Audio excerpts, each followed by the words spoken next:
നമുക്ക് ക്വാളിഫൈഡ് അല്ല എന്ന് തോന്നുന്ന ഒരുത്തനോടും അഭിപ്രായം ചോദിക്കാൻ പോകരുത്. പ്രത്യേകിച്ച് നമ്മുടെ ബന്ധുക്കളിലേക്ക്. ഒന്നാമത്തെ കാര്യം, ഇവനെയൊക്കെ നമ്മുടെ ബന്ധുക്കൾ അവനെ ഇങ്ങോട്ട് വിളിച്ച് ഇതിനകത്തോട്ട് കയറ്റി നിർത്തിയാൽ മാത്രം മതി. അവൻ ബാക്കി മൊത്തത്തിൽ പൊളിച്ചടക്കി കൈ തരും.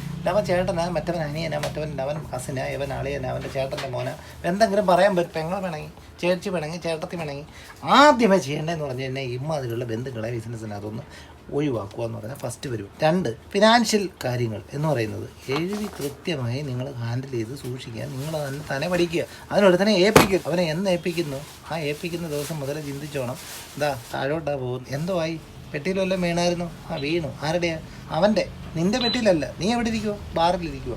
സുഖമാണോടാ? ഭയങ്കര സുഖമാണ് സാറേ. ഇപ്പോൾ ഇവിടെ AC നല്ല തണുപ്പിച്ചിട്ട് കൂടിയിട്ടുണ്ടെന്നാണ് തോന്നുന്നത്. ഇമാതിരിയുള്ള പണികൾ നമ്മൾ ചെയ്ത് പഠിക്കാതിരിക്കണം. നമ്മൾ പഠിച്ച പണികൾ നമ്മൾ നമ്മുടെ പിള്ളേരെ പഠിപ്പിക്കാതിരിക്കണമെങ്കിൽ ആദ്യമേ നമ്മൾ ചെയ്ത മണ്ടത്തരങ്ങൾ എന്തൊക്കെയാണെന്ന് നമ്മൾ മനസ്സിലാക്കണം.